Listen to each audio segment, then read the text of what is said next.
continue. So in today's topic, we've had quite a few requests to do a topic about the misconceptions about Shia Islam, as we have many viewers from other schools of Islam who watch this channel but are yet not Shia or do not subscribe to the Shia school of thought. There's a few misconceptions about this Shia school of thought. So inshallah today we'll be refuting some of those misconceptions. So today's topic is refuting the misconceptions regarding Shia Islam.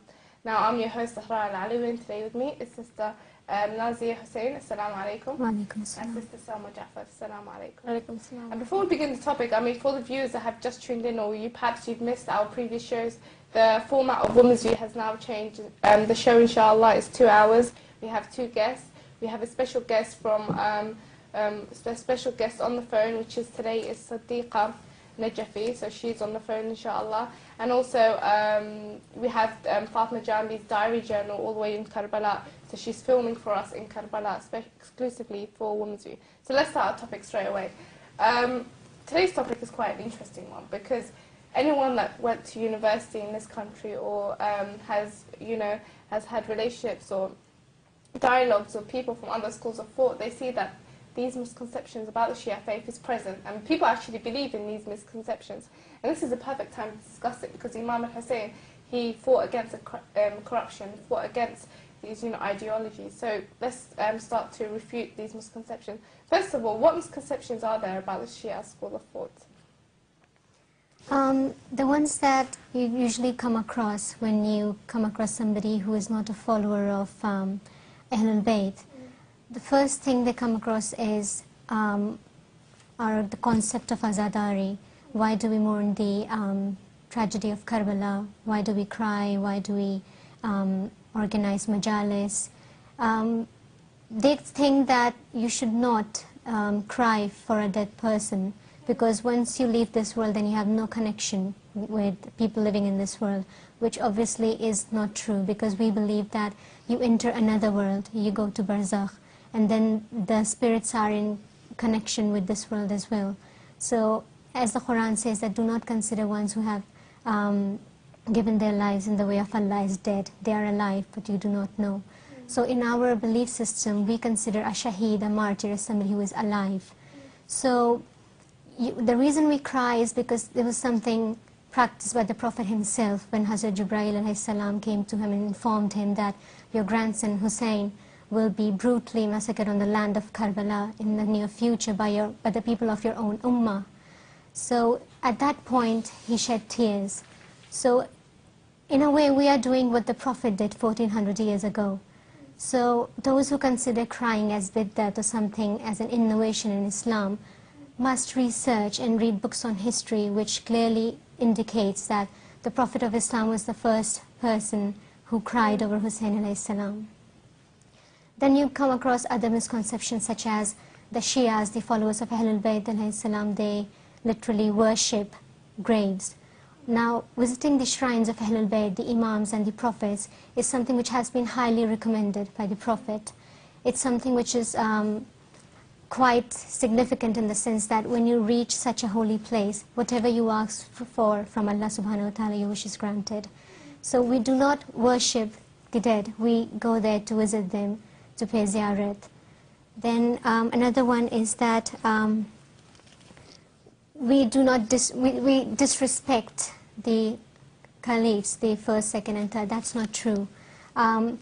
It's just that keeping the ayats of the Quran in perspective, the traditions and narrations of the Prophet and the Imams, we tend to conclude that any person who disobeys the Prophet, disrespects him, or hurts whom the Prophet loved, will obviously not somebody who should be given respect to or loved.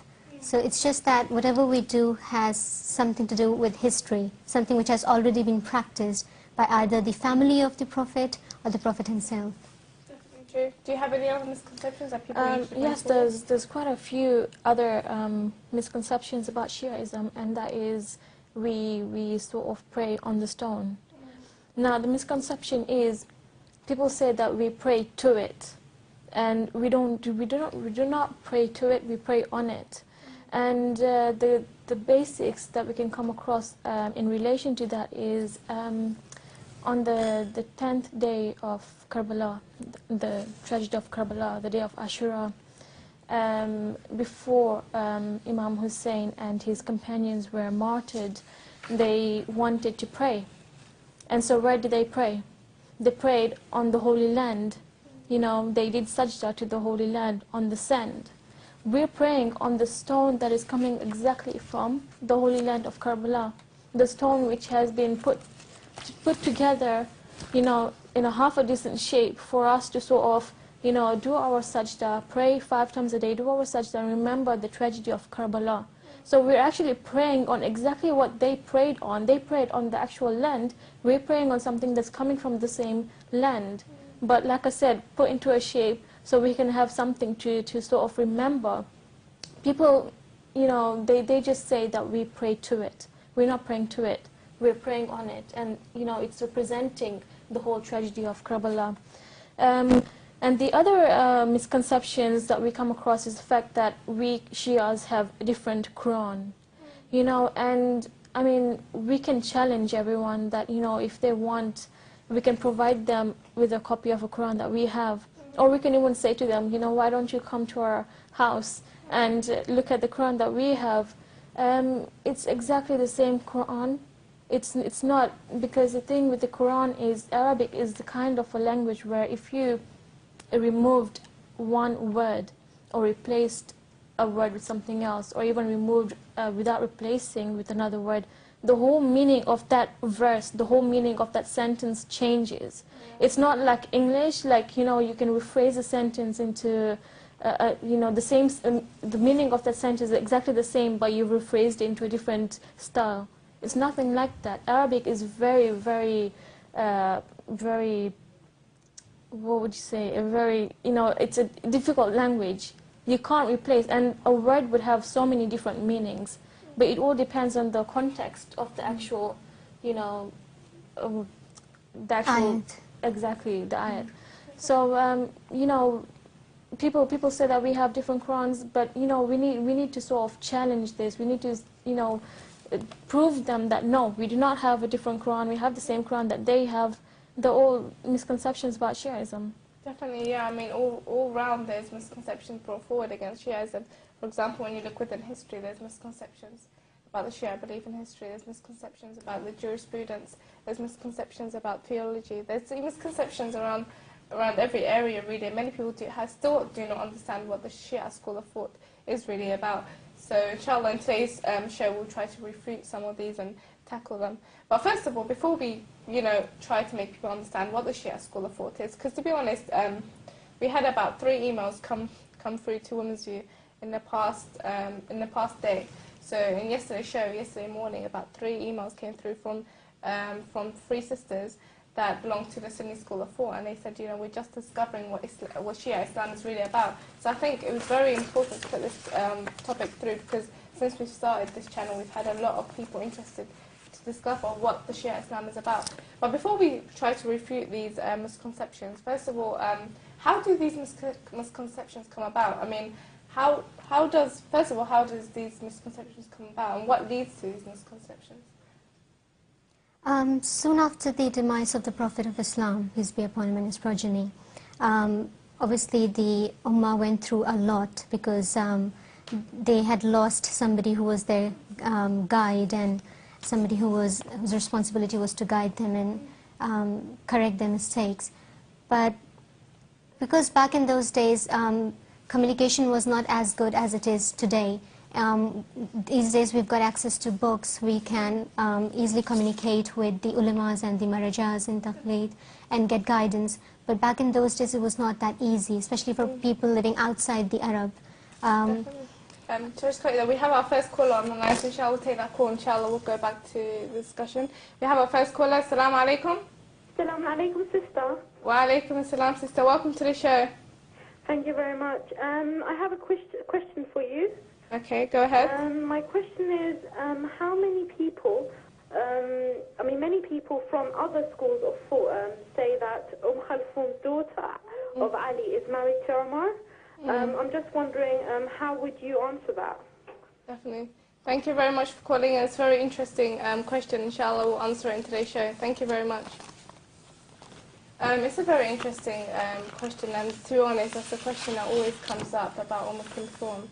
And I've been asked this many times as well while being at university, and people say that Kulthum was married to Umar, the second caliph. So they say, doesn't that show that Umar was a just person or was a great person? And first of all, I just want to bounce it off to you guys. But just before I send the question to you guys, I just want to mention an issue regarding this before I give the question to you, because I believe that in today's topic we may get a lot of questions about history and about especially history. And before we look into a situation, we have to check the chains of narration.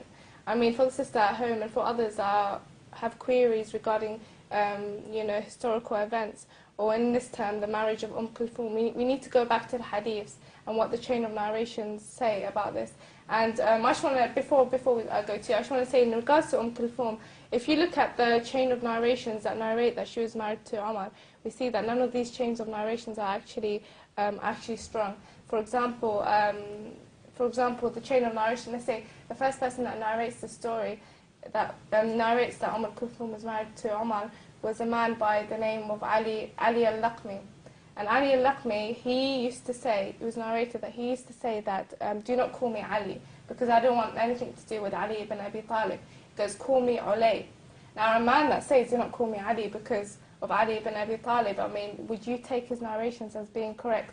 That's number one. The second person that narrates the story is I believe, by the name of the person that killed Ammar ibn Yasir in the Battle of Siffin, when the Umayyah killed Ammar ibn Yasir. So the person that killed Ammar ibn Yasir narrates as well. So there, once again, that's not a person to take his narrations. And if you look in the chain of narrations, you see that the people that narrate this story is really not, they're not really reliable. So within every historical event, you must go back to the chain of narration. I mean, would you like to add anything on regarding this? In Islamic studies, there is a concept of ilm rajal. According to that, you investigate the biography of the narrator. You keep certain things in mind before accepting a hadith. First of all, that our imams have told us is every time you come across a hadith or a narration, to check its validity, just compare it or place it in front of the Quran. If it is contradictory to the teachings of the Quran, then just throw that narration and do not accept it as being authentic. And second most important thing is to see who is the narrator of the hadith.